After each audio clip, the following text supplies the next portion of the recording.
não sei vocês, mas eu sou do tipo, quando tem festa em casa, eu fico agitado. Vocês são do tipo também que fica agitado quando tem festa em casa? Né? Eu fico agitado, fico ansioso, fico tudo super... Mas vamos lá. Primeiro vamos depressa para acalmar esse povo que está agitado. Tá frio. O Duda nada aí, ó. Tô te trocando, viu, Rafa? Rafa, meu filho, dá para dar uma esquentada, não esquentada, mas uma amenizada aqui no negócio, não? Que o povo aqui está dizendo que vai desencarnar, que está com hipotermia e tal. A gente não pode deixar de desencarnar na casa espírita, não, que dá ruim depois. É sério. Valeu, querido. Obrigado, tá? Vamos de prece.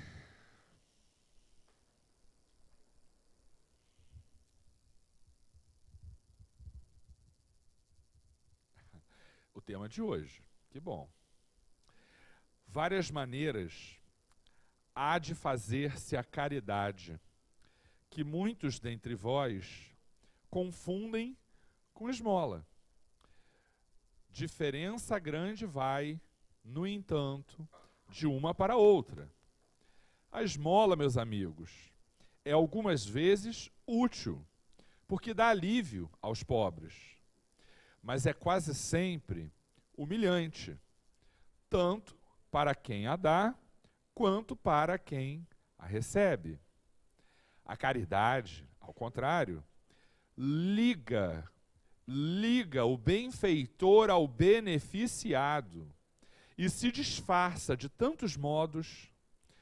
Pode-se ser caridoso, mesmo com os parentes e com os amigos, sendo uns indulgentes para com os outros, perdoando-se mutuamente as fraquezas, cuidando para não ferir o amor próprio de ninguém. Vós, que sois espíritas, podeis sê-lo da vossa maneira de proceder para com os outros, que não pensam como vós, induzindo-os a serem mais esclarecidos, mas sem os chocar, sem investir contra as suas convicções, e sim atraindo-os amavelmente às vossas reuniões, onde poderão ouvir-nos e onde saberemos descobrir nos seus corações a brecha para neles penetrarmos. Eis aí um dos aspectos da caridade. Mestre amoroso, amigo de todas as horas, orientador desse planeta, Joana de Ângeles, sua seguidora fiel, amiga amorosa também, que nos orienta, que nos inspira e ajuda em todos os passos da jornada. Queremos agradecer a vocês a oportunidade de estarmos reunidos nesta casa com nossas famílias. Agradecemos a oportunidade de termos um ponto de amparo, um lugar para onde projetamos as nossas necessidades, as nossas aflições, quando a dor bate à nossa porta. O fato de termos pessoas com quem contar, nos dois lados da vida, o fato de termos a tua doutrina consoladora para nos dar suporte nos momentos difíceis, é um benefício indizível que queremos te agradecer. Mestre, pedimos que tu auxilies a todas as crianças que se encontram nesta casa, que elas possam ser orientadas, socorridas, curadas, amparadas, e que cada um de nós, os seus responsáveis, sejamos capazes de realizar dentro de nós a revolução necessária para dar a eles o suporte de que tanto precisam. Que em nenhuma circunstância nós nos eximamos das nossas responsabilidades. Dá-nos a tua força e o teu suporte, Senhor, para que estejamos fortes e sábios em cada circunstância que a vida nos apresenta. Ampara e sustenta, dá suporte para todos os eventos que vão acontecer no dia de hoje, nesta casa e fora dela. Que a tua equipe de Falangeiro Joana atue sobre cada um daqueles que nos visita, fazendo com que saiamos desta casa melhor do que entramos. Obrigado por essa oportunidade, graças a Deus. Meu povo, mais uma vez bom dia. Vocês sabem que eu não me canso de me surpreender com esses negócios que acontecem, né? O tema de hoje é caridade e é o capítulo 15. Não veio no capítulo 15, veio fora. Mas veio, eu até disse para o devia chamar o Rafa hoje de Duda, não sei. O Duda hoje deve estar me obsidiando. Até falei para ele, não põe em PPT não, tudo que eu vou usar aqui é a folha para ser mais rápido e tudo mais. Mas, gente, vocês precisam ver que aquilo que está lá, exatamente o que a gente ia dizer agora no começo, já está dito. O suporte espiritual que a gente recebe é sempre muito grande, né, nas nossas casas, aqui na nossa casa espírita. É importante, é fundamental, eu digo isso. Isso é uma das coisas mais importantes da doutrina. Por isso ela é chamada de doutrina consoladora. Talvez nenhuma religião dê tanto consolo com esclarecimento quanto a doutrina espírita. Todas as religiões são boas e úteis, mas consolo, esclarecimento para os momentos de dor, eu acho que nenhuma como a doutrina espírita. Porque quem é que explica as mazelas da vida diante de circunstâncias tão adversas, né? Se não for pela lógica da lei de causa e efeito, coisa do gênero, a gente não consegue explicar essas coisas. Então, é isso, que bom. Obrigado aí o povo do outro lado, que está sempre junto. Meninos, hoje o nosso assunto é o capítulo 15. Nós vamos tratar de caridade, porque o título do capítulo espera aí que eu vou ler. O título, capítulo 15, cadê? Achei. Fora da caridade não há salvação. É um capítulo longo e há muitas abordagens. Eu fui procurar em Joana, por exemplo, o que ela fala sobre esse pedaço do Evangelho, e eu achei, pelo menos, desisti ali, porque se a gente continuar procurando, acaba achando mais, 3 livros em que Joana trata do capítulo 15, e os 3 com abordagens absolutamente diferentes. Num deles, ela fala da caridade, no sentido estrito, caridade, auxílio e tal, ela fala do óbolo da viúva, parábola do bom samaritano e coisa do gênero. No outro, eu trouxe anotado, vamos lá. No outro,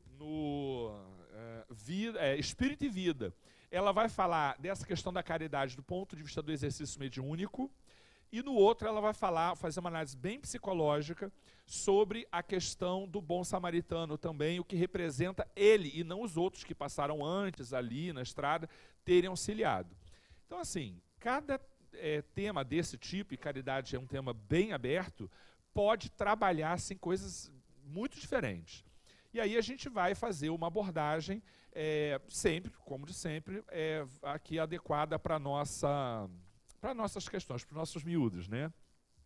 Falando nisso, aliás, deixa eu só dar uma explicação para vocês. Com as adversidades profissionais, eu não pude vir todas as semanas, a nossa primeira proposta era de que a gente tivesse uma pessoa cada dia e viessem pessoas falar sobre coisas interessantes e daí por diante. Agora, a gente vem avaliando a necessidade de um discurso mais coeso do ponto de vista do enfoque das necessidades familiares. E aí, a nossa ideia inicial foi dividir com a Cris nos sábados, né, eu e ela.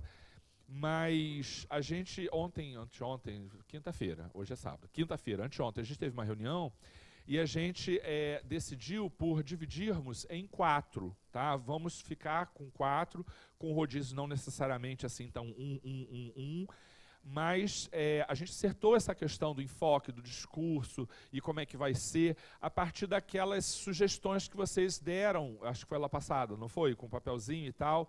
Então é isso, a gente continua com o texto do Evangelho, porque os nossos miúdos estão falando sobre o Evangelho, e aí a gente vai fazer um enfoque voltado para as nossas necessidades que o curso de pais exige. E assim que a gente vai fazer, tá bom? Só para esclarecer aí, dar esse retorno para vocês. Bom, vamos trabalhar, meu povo. Vocês conhecem a parábola do bom samaritano? Conhecem? Pois é. Um homem foi assaltado, foi roubado e foi agredido na estrada. E este homem ficou bastante ferido, precisando de ajuda. E aí passaram pela estrada algumas pessoas. Nós também encontramos... Dá um pouco de voz mais aqui, por favor, Duda, que eu tô... Duda, hoje você é Duda, tá? Não tem jeito. Tá, Rafa, hoje você é Duda. Que... Isso, pronto. Tá, mas foi. Beleza. Estava meio, sei lá, abafado o som. E aí, passaram várias pessoas. E os outros não ajudaram. Nós também temos a nossa realidade permeada de pessoas com dificuldades no meio da estrada, né? Eu trabalho, entre outros lugares, no centro da cidade, e a mendicância no centro é muito grande, né? Aliás, na Barra também, né? Tem muito morador de rua, bastante morador de rua. E a gente passa pelos necessitados.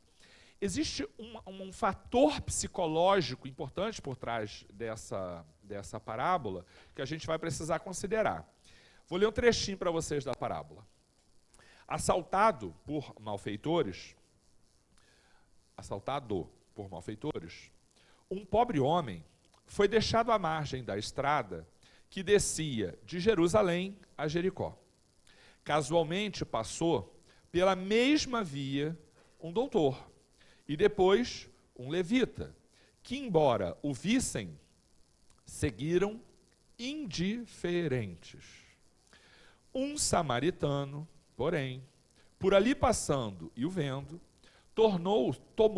tomou-se de piedade e o assistiu carinhosamente, conduzindo-o na sua alimária até uma hospedaria, onde o deixou cercado de cuidados, dispondo-se a resgatar quaisquer compromissos excessivos, quando por ali passasse de retorno. E ante o assombro do interlocutor, o mestre indagou-lhe: quem seria o próximo do homem sofrido? Ao que este respondeu: o que usou de misericórdia para com ele. Disse então Jesus: vai e faze da mesma maneira. Se vocês observaram a leitura que a gente fez, eu vou ver até se eu resgato. Ah, fechei. Ô, pessoa inteligente.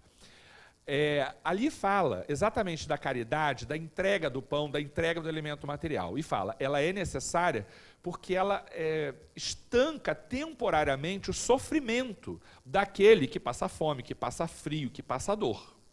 Mas ele diz, a verdadeira caridade não é aquela que a gente faz entregando só o pão. A verdadeira caridade é aquela em que, ao fazê-lo, porque ele não diz para não entregar o pão, ao fazê-lo, você se vincula com esta pessoa. Gente, entregar o pão, dar o elemento material, como a gente disse ali, a gente que ainda está encarnado, que está na vida material, é indispensável, porque sem isso a gente não vive. Porém, a caridade efetiva consiste em, no ato da entrega, você não entregar apenas o que está nas mãos, mas entregar também, principalmente, aquilo que está dentro do teu coração.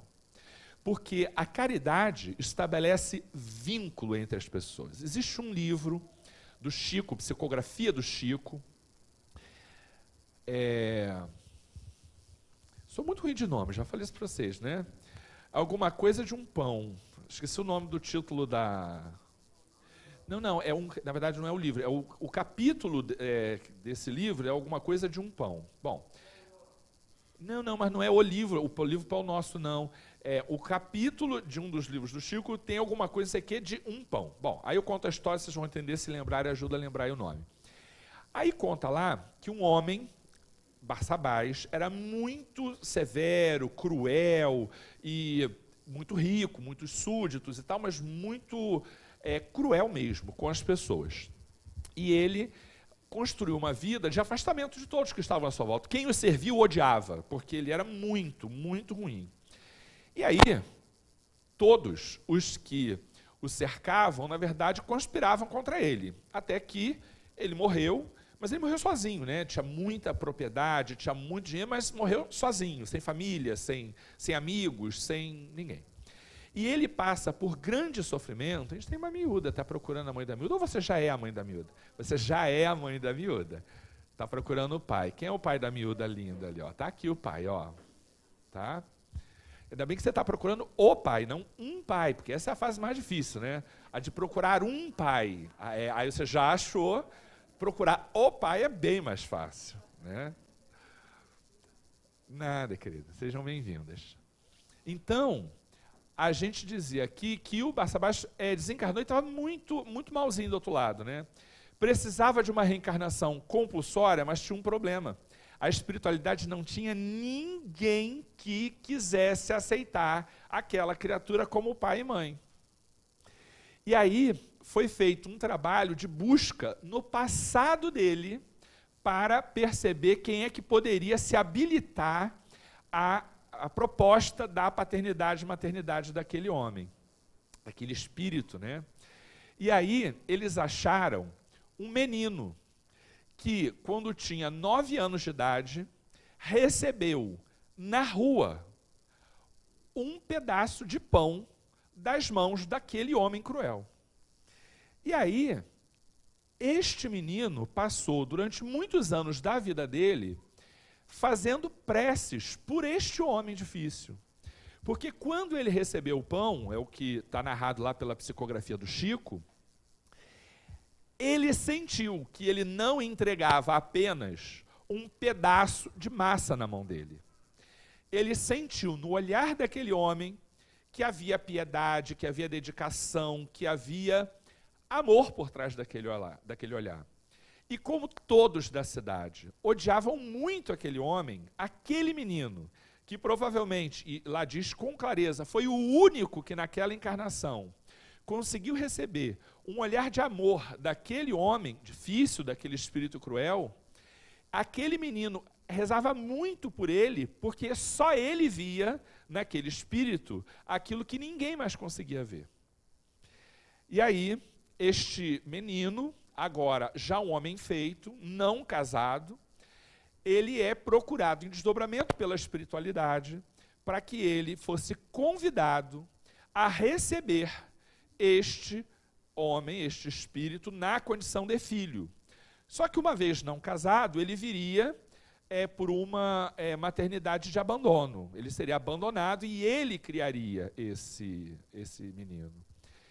Eu acho que esse texto é belíssimo porque ele demonstra, por uma história, né, ele traz uma narrativa que materializa esta noção de caridade que a gente está falando ali.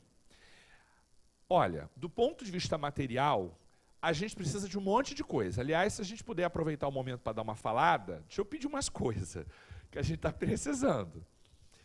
A gente nunca esteve com as nossas... Vocês já foram a nossa... Como é que chama o lugar que guarda alimento? Vocês já foram a nossa despensa? Não, que um dia vocês tiverem curiosidade, assim, onde é que é a despensa? Deixa lá ver, não sei o quê. São 2 salas grandes que a gente tem aqui embaixo, ali perto dos banheiros, e que guardam assim grandes volumes. Se vocês conhecessem a nossa despensa lá atrás, qualquer momento do mês que você chegasse, que assim, às vezes faltam muitas coisas, mas tem outras coisas, né? Então a gente recebe grandes doações, por exemplo, de arroz. Aí, então está faltando um monte de coisa, mas arroz você entra, tinha sempre coisas lá dentro. Havia sempre coisas. Se você entrar lá agora, você vai ver que parece um deserto, não tem nada. Tem quase nada. O que chega já é para atender a coisa imediata e a casa vem comprando, né, o que falta para poder completar a cesta básica. Porque uma orientação Joana deu uma vez. A gente tem uma equipe, como é que chama, de assistente social, que vai à casa, que olha as necessidades e que volta sempre, e faz um trabalho de assistência mesmo, né? E são assistentes sociais, são psicólogas, são pessoas habilitadas até do ponto de vista profissional. É um trabalho muito bonito que eu não tenho coragem de fazer, porque se eu vou, eu fico com pena, já quero comprar coisa para levar para o... né? Eu não consigo fazer, não dá ainda para mim esse trabalho lá com eles, não dá para fazer. Mas eles fazem com muita seriedade, muita competência. E a orientação de Joana é que todos aqueles que precisassem e batessem a nossa porta, que eles não poderiam deixar de ser assistidos. Então, a orientação é não recusar nenhuma família que necessite de auxílio. Ah, mas não tem recurso. O recurso vai chegar, ou não vai chegar, mas a gente vai dividir a miséria, entendeu? Se tem 500 e só tem comida para 200, a gente vai dividir entre as 500. Chegaram mais 50, vai dividir entre o que tiver. Mas a gente vai dividir, porque a gente não vai recusar quem quer que bata a porta dessa casa. E a coisa está bem ruimzinha lá embaixo, se vocês olharem. Por quê? Porque está ruim para todo mundo, né? Tá bom para quem? Tá bom para ninguém quase, né? Então, as coisas estão bem ruimzinhas lá. E aí, olha que movimento estranho. Eu digo, gente, só Iraci com fé, porque se fosse dependesse de mim, já tinha dado errado. Aí, Joana ainda diz assim, e está chegando mais gente, então tem que ampliar a casa. Não tem para onde ampliar, né? Porque se a gente comprasse aqui, seria muito bom. Meu sonho é comprar esse negócio aqui, mas está ruim ainda para a gente, não dá para gastar aquele dinheiro todo. Então, a orientação foi ampliar. O salão não cabe mais. Aí vocês viram que tem a obra lá, já viram a obra? Por quê? Porque tem que ampliar a casa. Ela chega e diz assim, faça. Mas não tem dinheiro, Joana? Faça.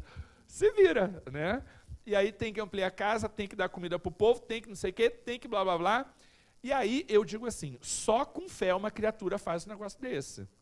Como Divaldo. Quando o Divaldo foi orientado a fazer lá e tal, o que ele fez? Ele juntou um dinheirinho por 3 meses, né? Isso antes ainda da Mansão do Caminho. Ele juntou 3 meses de dinheiro, foi a uma comunidade e comprou um negócio que ele disse assim, gente, é indescritível o negócio. Até as paredes do barraco já estavam assim, a ponto de cair, que não tinha mais nada ali, né? Mas tinha um negócio que parecia um teto, e aí disse, é o que dá para comprar, compraram. E aí ele botou uma plaquinha lá, Casa de Jesus. Gente, tem que trabalhar, vamos trabalhar. O que o dia deu para comprar? Vamos começar. E ele disse, eu saía do trabalho e ia para lá, ia com o Nilson, que é o amigo, né, inseparável, foi irmão lá na outra encarnação dele e tal. E foram os dois, abriram a Casa de Jesus. Mas não tem dinheiro, não tem doente, não tem trabalhador, não tem nada. Vamos começar, a Joana mandou, tem que começar. Abriram lá um negocinho, botaram Casa de Jesus, e na volta do trabalho do Divaldo, ele, pela primeira vez, indo para a tal da casa, encontrou um mendigo na rua, ele resolveu descer, disse, eu vou levar. E todos os que foram levados para lá eram doentes terminais. Divaldo falava assim, a gente tem hospital, a gente tem maternidade, a gente tem lugares que cuidem da vida, não tem ninguém que cuide da morte. Eu vou recolher primeiro, porque não dava para oferecer nada do ponto de vista da assistência, eu vou apenas acolher aqueles que estão para morrer, para que eles morram com dignidade. Era o que dava para fazer, não tinha recursos para cuidar da saúde, da alimentação. Então assim, está morrendo na rua, vem morrer comigo aqui, que pelo menos a gente ajuda você e te dá carinho aqui, né? Então eles começaram recolhendo aqueles que estavam para morrer, em estado gravíssimo, estado terminal, e foi isso que foi chegando. Aí de pouco chega um trabalhador, aí depois chega outro, aí daqui a pouco outro não pode trabalhar, mas pode dar o recurso, e eles começam a fazer aquilo ali. E aquele trabalho vai crescendo, crescendo, crescendo, até que eles têm equipe. E dá para abrir o centro espírita. E aí eles começam com uma pequena casinha fazendo centro espírita, e depois, mais tarde, chega o grande terreno onde é a Mansão do Caminho. Vocês estão entendendo que a noção de caridade sequer precisa do recurso. Porque aquele que efetivamente se entrega na tarefa, esse recolhe bênçãos inimagináveis em virtude da caridade. Lembram do óvulo da viúva? Lembram lá o texto da Joana? Joana fala que muitas pessoas depositavam grandes quantidades de dinheiro e que a viúva chegou com aquela moedinha, com aqueles 10 centavinhos lá, que dizia assim, aquilo não presta de nada, o que vai fazer com esse dinheiro, né? E aí a reflexão é que a melhor doação de todas foi a da viúva, porque cada um deu aquilo que sobrava, enquanto ela deu aquilo que lhe faltava. Então, a maior doação, ou a melhor doação, do ponto de vista da caridade afetiva, não está vinculada à quantidade. Só que a gente tem uma realidade, a gente precisa de recursos. Então, a gente pede sempre, pede. E a gente queria refletir agora, antes de fazer a transição para as questões familiares, sobre essa questão da doação. Gente, a maior doação é a doação de si mesmo. A gente está acostumado, né, o tempo que eu estou aqui na casa, a gente está habituado a ver como é que as pessoas chegam aqui. Muitos chegam aqui com dificuldades estrondosas. As pessoas em qualquer lugar, porque as mazelas humanas estão em todos os cantos, né? Estou falando aqui porque aqui é o nosso cantinho. E aí a pessoa chega aqui, ela muitas vezes não tem disponibilidade emocional para trabalhar com ninguém, para dedicar tempo para ninguém. Então, qual é o vínculo dela? Vem assistir palestra, muitas das vezes. Vem para assistir palestra para pegar lá um passe, né? Aí ela vem para pegar o passe da palestra, não sei o quê. E aí a gente começa a pedir ajuda e tal, e ela começa a estabelecer vínculos desse jeito. Eu não posso fazer nada, mas vou aqui doar um negocinho, vou doar um não sei o quê, vou botar a cesta básica, vou... Gente, esta é só a porta de entrada. Em geral, essa é só a porta de entrada. Porque de pouco a pouco, aquilo que se torna um hábito gera um vínculo, e desse vínculo a gente tem uma efetividade de participação desses indivíduos. Em geral, as pessoas começam fazendo trabalhos assim muito mais leves, né? Vou estar na recepção. Não que o trabalho da recepção seja leve, não, porque o exemplo não foi bom, porque do ponto de vista espiritual, receber ali na porta é o que é. Já fui de recepção e me lembro das fases. Começou? Veio de palestra. Cesta básica. Mas aí, assim, de vez em quando via lá, não sei o quê, não tinha contato com o pobrezinho. Está na recepção. Estou falando que eu conheço como é que funciona. Aí ele porque ele quer fazer o social. Ele começa a perceber que ele não faz só o social, que na hora que ele vai recebendo ali, ele vai recebendo um monte de coisa junto. Não, filho? Que blá, blá, blá, blá, blá, blá, e aí ele começa a sentir uma necessidade de se chegar mais para essas questões espirituais, que ele quer entender. Gente, no outro dia, uma me contando, que eu fui abraçar uma senhora, não sei o que, que eu senti um negócio, não sei o que é isso? Eu digo, opa, vamos ver esse negócio de mediunidade aí, minha irmã. Vamos trabalhar esse negócio, não sei o quê. E aí vai, até que ele se engaja. Porque, gente, não é se engajar na casa, também é, por favor, mas... A caridade está em se engajar na doação a quem precisa. Por isso eu digo, a caridade você pratica na rua, em casa, certo? E aí vamos fazer a transição? Existe uma questão que nos últimos tempos tem aparecido demais, bastante. Está frio aqui para mim, né? Duda, meu filho, Duda, olha aí. Duda, meu filho, não dá para botar um quente mais quente, não, que o povo ainda está frio aqui. Vocês sabem que tem uma questão que vem nos últimos tempos me chamando a atenção sobre as demandas que a gente impõe para os nossos filhotes em virtude das necessidades que a gente tem. Gente, o mundo está muito difícil, né? Do ponto de vista do sustento, da dignidade, do conforto, da qualidade de vida, as coisas estão difíceis. E a gente projeta nos nossos filhos, direta e indiretamente, com maior clareza, com menor clareza, a gente projeta neles a preocupação que a gente tem com esse futuro. Se a gente que vem de uma realidade mais fácil do ponto de vista, né, não sei se vocês concordam comigo, mas eu acho que algumas coisas eram mais fáceis. Hoje a gente tem que ter tanta coisa, tem que ter faculdade, pós-graduação, tem que falar língua, tem que ser blá, blá, blá, e tem que ser bonito, inteligente, magro, e tem que... Né, tanta coisa que a criatura precisa para poder ser feliz, né, que a gente começa a oferecer os caminhos, a base para eles terem tudo isso. E aí, a gente, de alguma maneira, quando a gente vê a dificuldade, que a gente volta do trabalho, que a gente vem com aquela angústia, de caramba, está difícil pra caramba, e a gente projeta lá na frente, se a gente não projetar um futuro de prosperidade, de melhoria, de progresso, a gente começa a querer sobrecarregar esse miúdo com coisas para ele fazer, para que ele se prepare para esse futuro lá na frente. E a gente não pode ignorar que algumas crianças possuem limitações. Já que a gente está falando de caridade, a gente entrega o que é de material para os nossos filhos mais facilmente, porque o que é material a gente corre atrás, a gente consegue, não consegue, mas é mais fácil, né? E como a gente lida com isso? Tem um filme bonito, eu não trouxe porque ele é grande e é indiano, então não funciona, ele é rápido, né? O povo fala rápido, então não funciona muito a legenda não, sabe? É pequenininha também a legenda. Mas tem um filme indiano que é lindo, que vai falar assim, não é filme não, é um videozinho.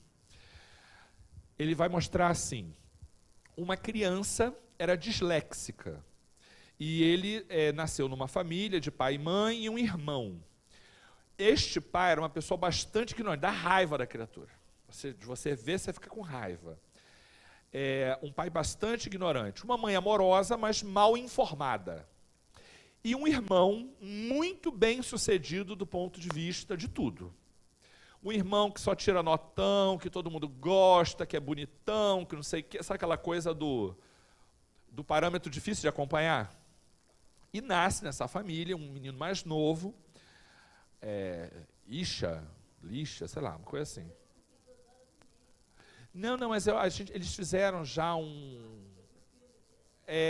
você viu? Que bonitinho.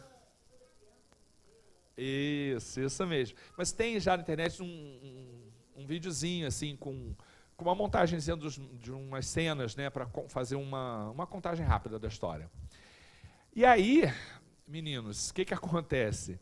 Este menino é mandado para longe para estudar porque ninguém deu conta do garoto. É esse? Mandado para longe.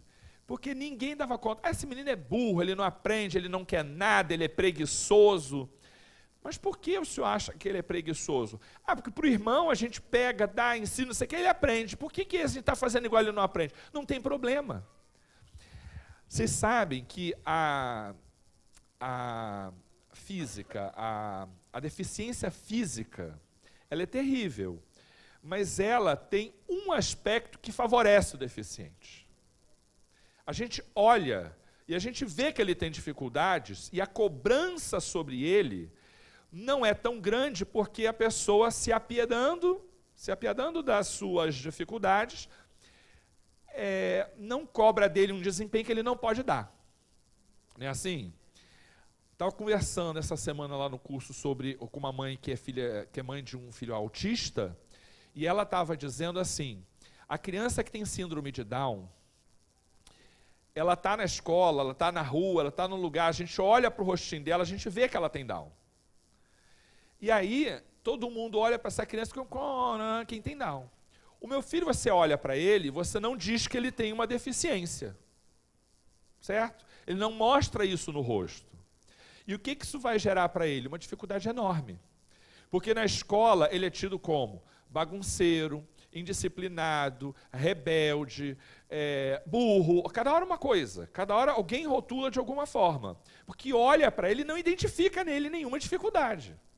Então, as deficiências que são genéticas, ou as deficiências intelectuais, elas são, do ponto de vista do doente e da família, piores porque há uma cobrança em torno dessa criança, como se ela fosse uma outra criança qualquer, e ela não é uma outra criança qualquer, ela não pode, ela não tem condições de oferecer o mesmo desempenho, o mesmo comportamento, tudo que os outros. Não é assim? E aí ela falou assim, né? A gente tem fases. A primeira fase é a da negação, porque ele pequenininho, uma pessoa chegava e dizia, você já levou a um lugar para ver e tal, porque a pessoa fica até com medo de dizer, né, com vergonha de dizer, pode ser isso, pode ser aquilo, mas vai lá dar uma olhada e tal. Não. O que é pior, porque isso atrasa o tratamento da criança, né? Aí depois, que não tem jeito, não tem como negar, porque ele começa a ser alfabetizado e ele não aprende, né, aí a gente começa para a segunda fase, que é a fase da negação. Já passou para a fase da negação, a gente começa a fase de transferir essa culpa. Aí a gente diz, foi o médico que não sei o quê, foi a obstetra que blá, blá, blá, foi o médico que não disse não sei o quê, foi não sei quem que durante a meditação me perturbou, e aí eu passei por aquele momento, só pode ter sido aquilo que fez isso na criança. Começa a transferir a responsabilidade para alguém. Até que, não tendo jeito, ela sabe que está na mão dela e vai ter que enfrentar ela, e não tem como transferir, ela pega aquilo para si, só que ela faz uma coisa que não é bom para a criança, para o desenvolvimento da criança. Ela vai para a superproteção, né? Então, ela não permite o desenvolvimento ainda da criança, porque tudo ela quer fazer, porque ele é especial, ela quer fazer na frente dele. E ela diz, olha, na minha casa é uma luta, porque a minha sogra, até acender a luz, até apertar o interruptor, ela quer fazer na frente do meu filho, porque ele é autista e não pode acender a luz. Acredita nisso? Ela quer acender, não, porque ele não pode, gente, eu tenho que, senão ele vai cair antes de chegar lá e não sei o quê. Mãe, ele é autista, ele não é uma pessoa incapaz de usar as pernas, ele não tem problema motor.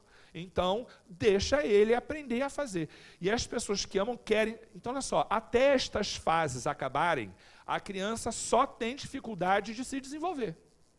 até que vem o esclarecimento e o acerto na conduta. E ele vem tarde normalmente. Em geral, ele vem tarde. E aí, a gente começa a tratar efetivamente essa criança, a buscar a autonomia dela, qualquer que seja o problema da criança. E nesse filme a que eu fazia referência, quando o professor que vai conversar com o pai fica revoltado de ele dizer: não, como pode essa criatura não aprender, e mandou para longe da família. Aí o professor, irado, pega um texto em chinês, eu acho, dá na mão do pai e diz assim: leia. Mas isso em chinês, eu não sei ler chinês, é um absurdo. Ele disse: leia, seu insolente. Quero ver se você é capaz de ler.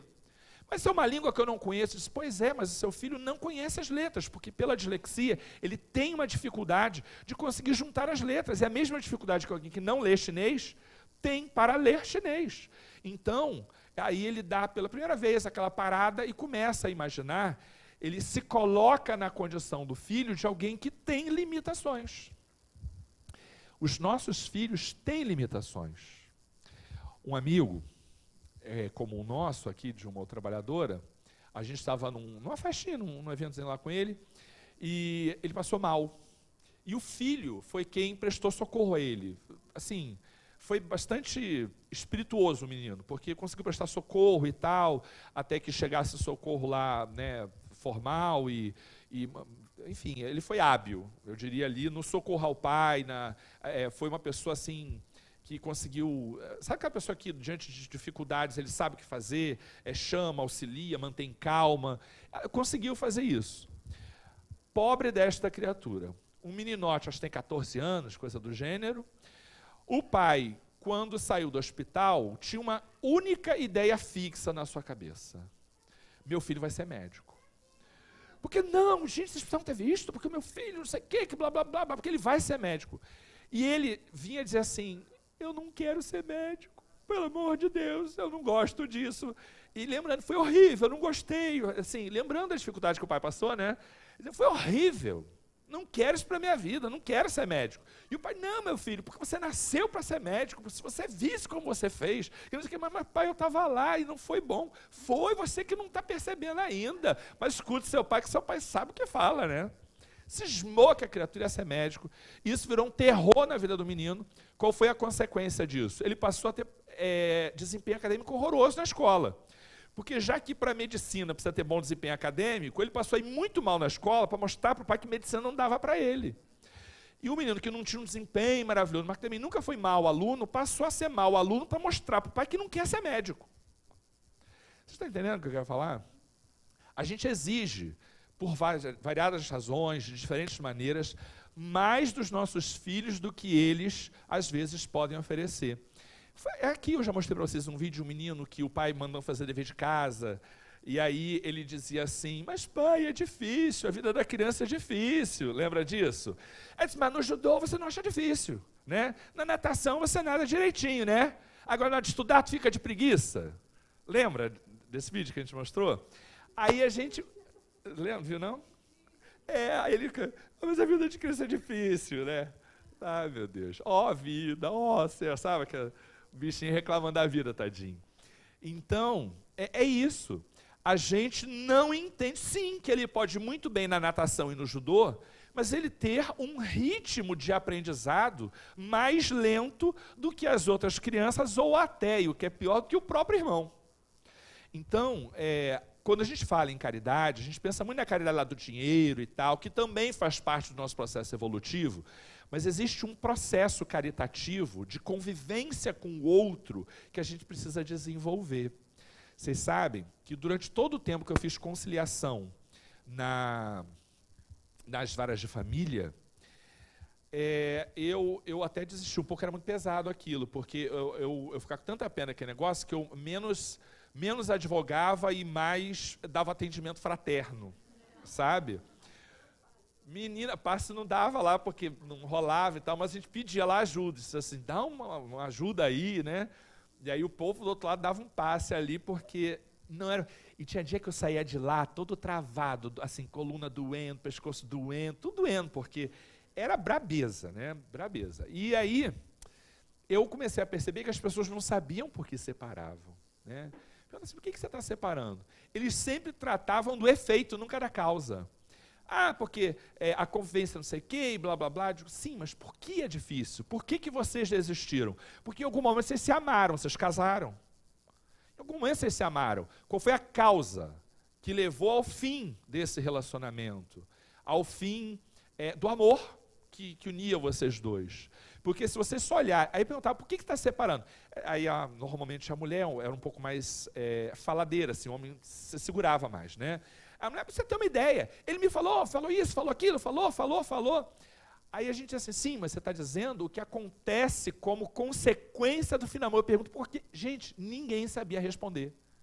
A pessoa estava se separando, mas não sabia dizer por que não gostava mais, por que não queria mais, por que desistiu. Em geral, a gente, nesses relacionamentos, é pouco generoso. Sempre pouco generoso. É importante reconhecer que o seu marido tem algumas limitações que são limitações, que se materializam na condição de defeito, mas que nem por isso constituem motivos para você deixar de amá-lo. É como um filho que não tem bom desempenho acadêmico, você deixar de amá-lo porque ele não consegue te dar o retorno acadêmico de que você precisa. É justo isso? Não. E uma pessoa que te acompanha, que está do teu lado, que tem limitações, que tem defeitos, que são defeitos que ele traz, muitas das vezes, né, de uma herança ancestral, como a gente conhece, e ele está trabalhando, ou não, às vezes não, né, para melhorar esses defeitos, mas ele ainda não consegue te oferecer aquele comportamento, aquele companheirismo que você deseja, e é justo que deseje, tá? Mas ele não pode te oferecer. O que a gente faz com isso? O que é caridade? Até que ponto eu ainda me vinculo a esta pessoa sem que isso caracterize para mim um fardo muito pesado, que eu não preciso carregar? Porque também tem isso, há momentos em que daqui por diante não é comigo, é teu. O problema é que este limite, a linha, a gente não consegue ver com muita clareza. Em geral, esta conduta de cobrança exagerada com o outro é falta de caridade. É falta de caridade. Por isso eu falei que aquele trecho lá que a gente leu é perfeito. Caridade não é só dar, é se vincular. Porque se você... Outro dia eu escutei isso. Eu só faço a minha parte. Eu acordo às 5h30 da madrugada para fazer almoço, para deixar o almoço pronto para quando as pessoas voltarem, meus filhos voltarem, meu marido voltar, que ele almoça em casa, ter comida em casa. Eu não precisava fazer isso. Eu acordo muito cedo, vou para o trabalho, corro para um lado, corro para o outro, volto, ainda tenho que fazer dever de casa, com as crianças, eu faço a minha parte. E aí começa a reclamar do marido.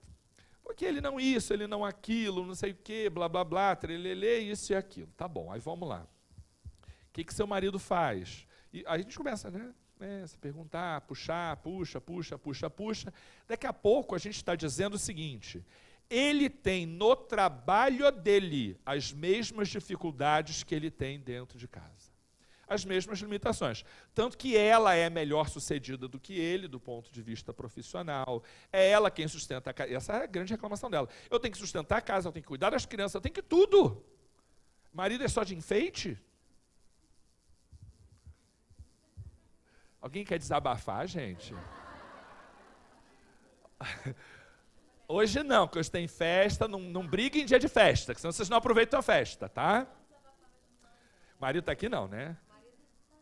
Tá? Ó, cuidado, fala coisa light, tá? A gente esquece que o casamento é uma grande sociedade. É uma sociedade. E há 3 anos atrás, eu e meu marido tomamos a decisão de inverter os papéis.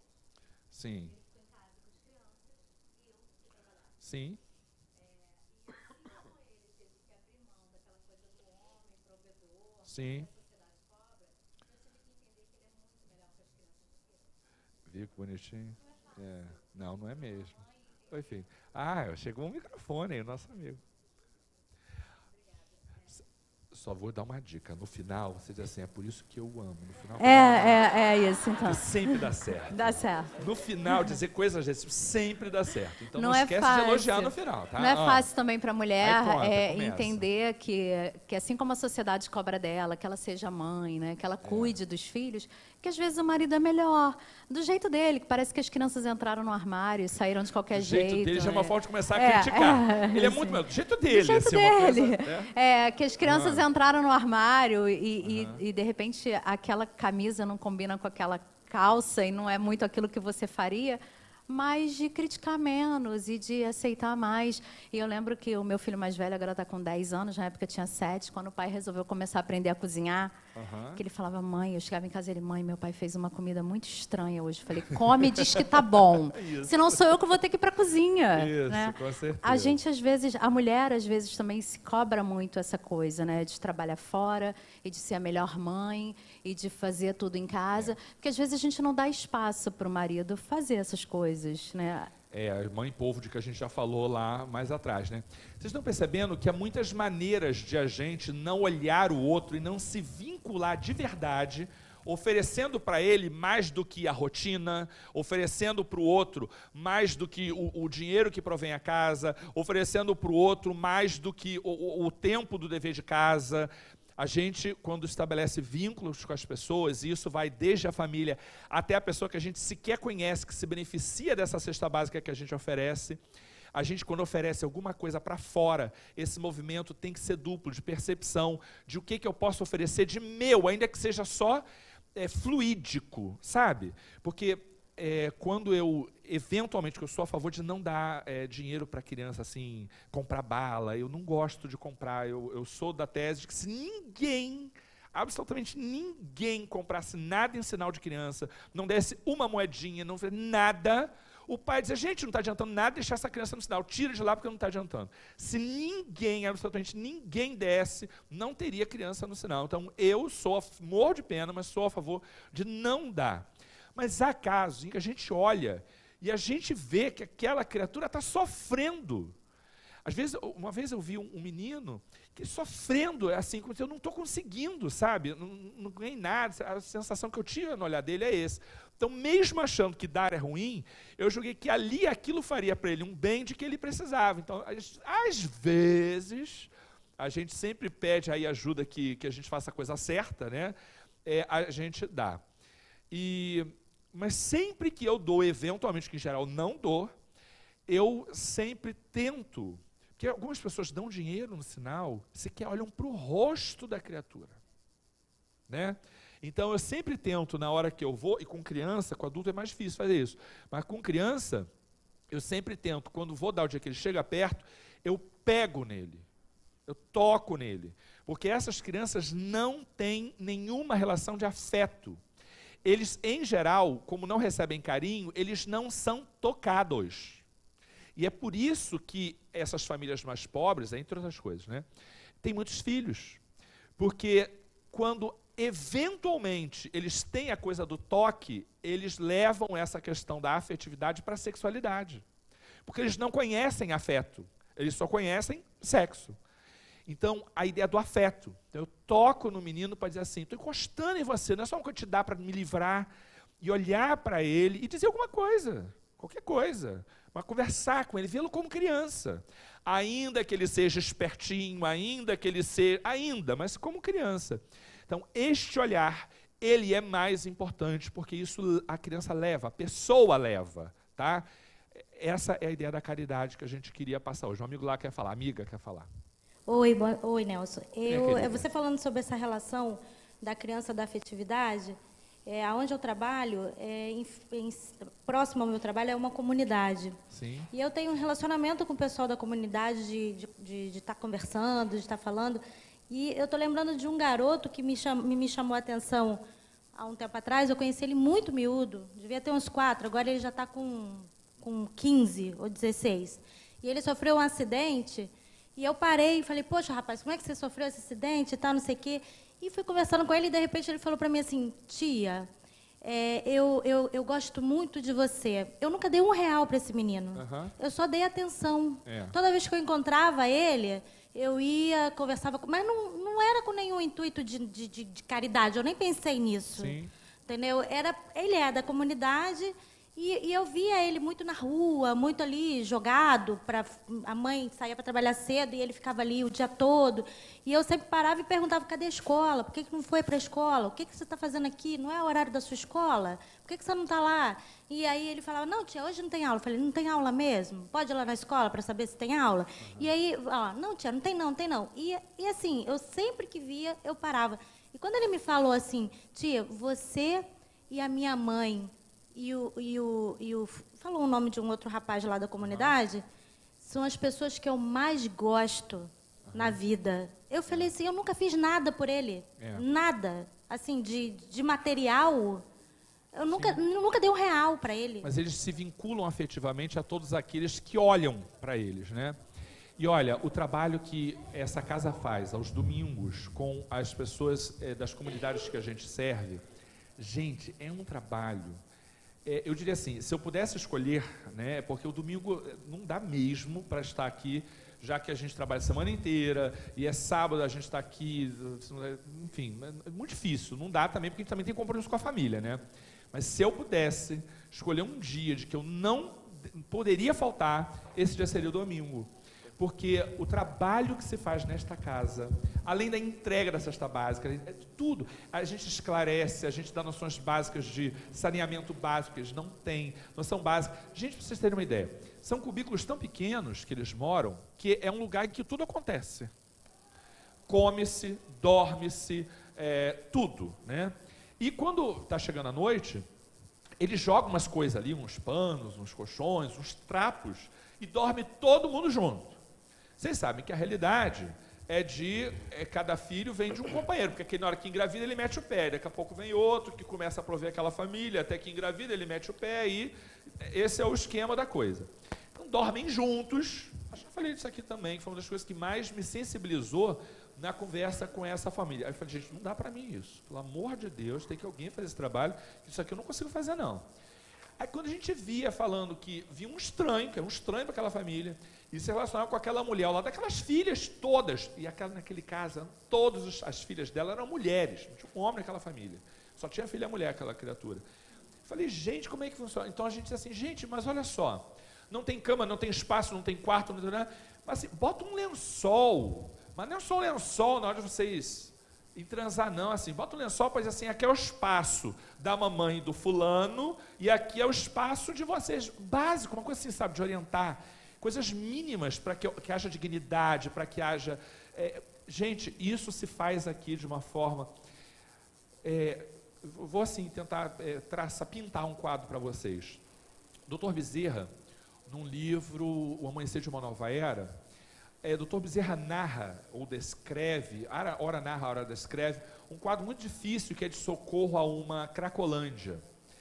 É indizível, indescritível.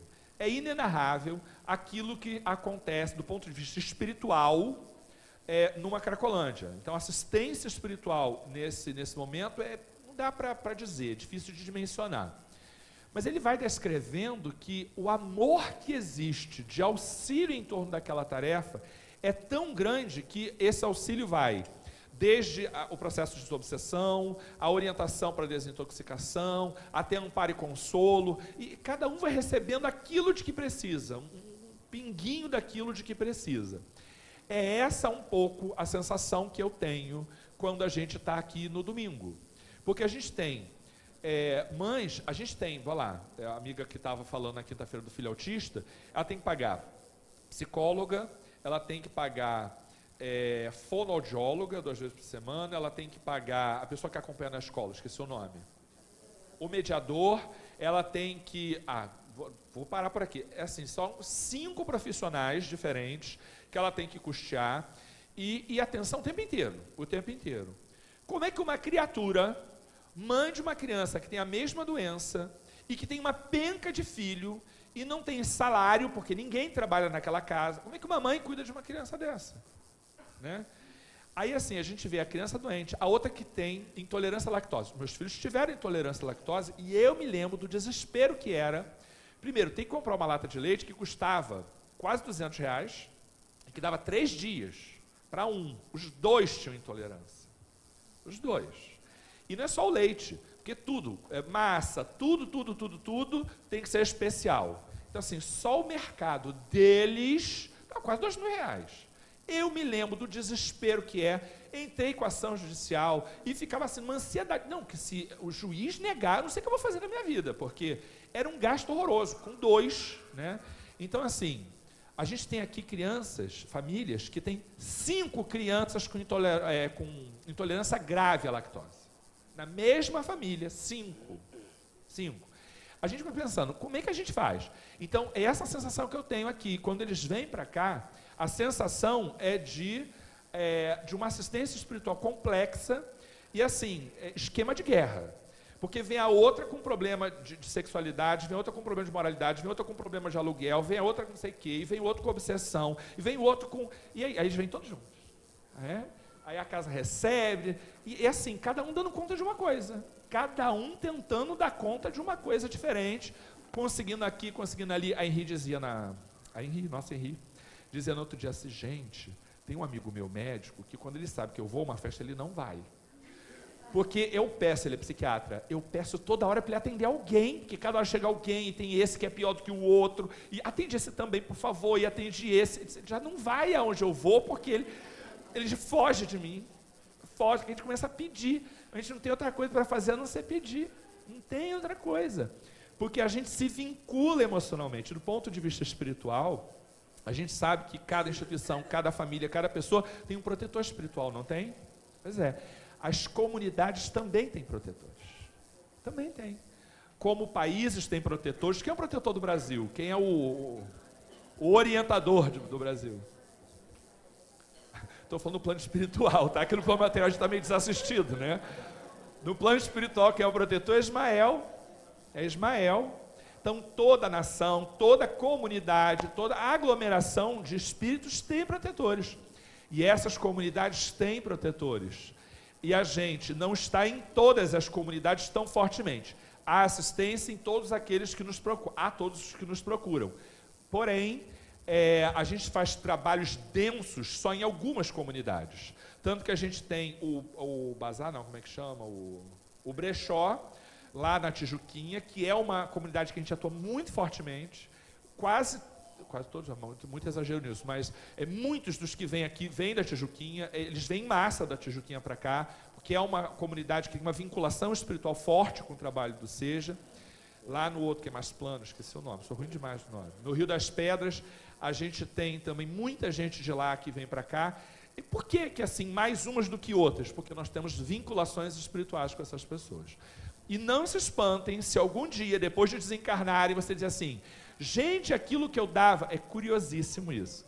Na hora que está fazendo a cesta, eles vão montando, aí de repente vem uma criatura do nada e diz assim, não, isso daqui, tirar daqui, botar... Não, a criatura, é igual. Por que você está tirando isso daqui para botar naquela, se é igual? Não sei, não sei. A sensação que eu tenho é de que aquilo que você oferta, ele vai, não raro, para uma família específica. Essa é a sensação que eu tenho. Porque a gente tem vínculos com pessoas que geram necessidades. E isso é fundamental que a gente tenha concepção na hora da doação. Por isso, meus caros, não tragam apenas os alimentos. Dá pelo menos umzinho na mão do filhote. Assim, filho, entrega. Para que ele tenha o hábito da compreensão da oferta.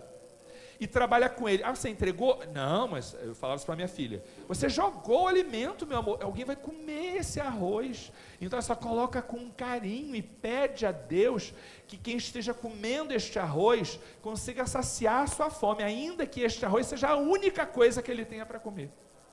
Então, essa coisa da doação plena que o Evangelho falou, a gente precisa ensinar. E assim, já que a gente está no momento festa, falando de doação, eu queria pedir umas coisas para vocês. Primeiro, eu queria pedir que vocês viessem hoje, a partir das 4 horas, porque a festa está bonita pra caramba, vai ter muita coisa para os miúdos brincarem, e está bonita mesmo a festa, está bem cuidada, as barracas estão bonitas, vai ficar bom, vocês vão ver só, e vai estar animado também, porque a gente já ensaiou, né? Eu já vim já de xadrez, que eu adoro xadrez, eu falei, eu vou hoje já no clima da coisa. Mas a gente também ainda está precisando terminar de custear, porque quando a gente devolve as barracas, a gente precisa pagar por elas, né? Porque uma parcela já foi paga e na volta a gente paga o restante. Cada barraca custa R$200, a gente não terminou, por exemplo, de pagar as barracas, então quem puder dar uma ajuda nesse sentido, lá na secretaria, a gente está agradecendo. Outra coisa é a nossa ampliação do salão. Não sei se vocês já visualizaram como é que vai ficar a coisa, mas o salão vai até o final da casa, já está acabando, vai até o final da casa, que a gente vai olhar e a coisa vai lá até o final, tá?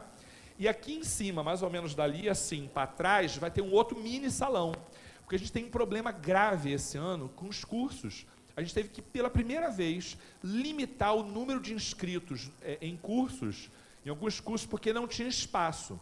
Já havia uma turma grande aqui no salão, e já havia, no mesmo horário, uma outra turma grande, que a gente só tem salas, além do salão, né, que já tinha uma sala cheia. Então, a gente disse, olha, não tem mais onde botar, não dá para dividir o salão.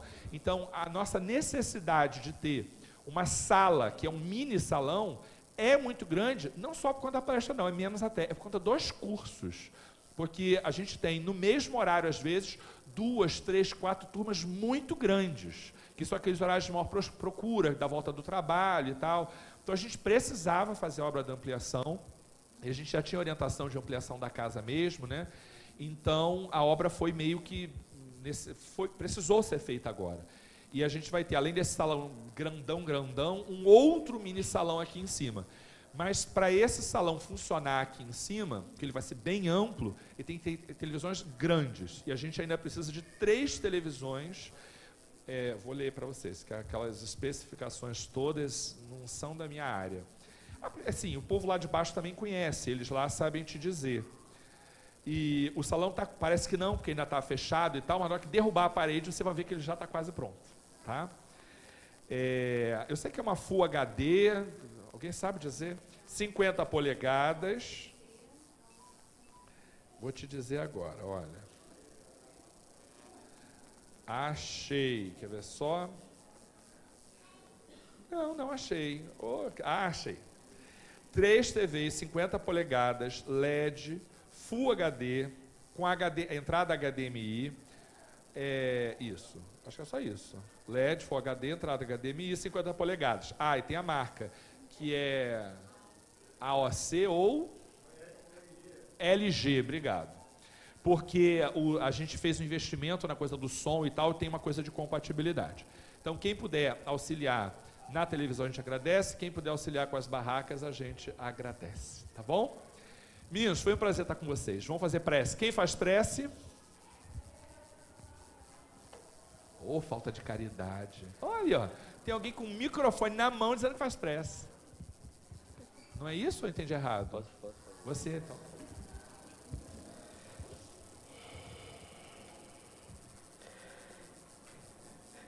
Querido Pai, amigo, mentores da casa,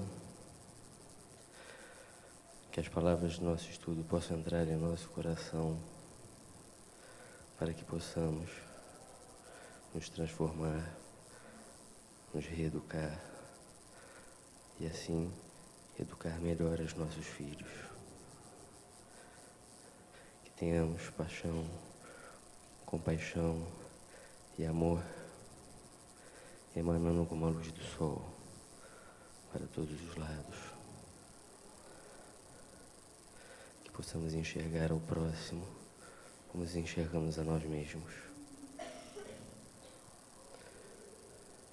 Que possamos dar tranquilidade e paz aos que estiverem ao nosso redor.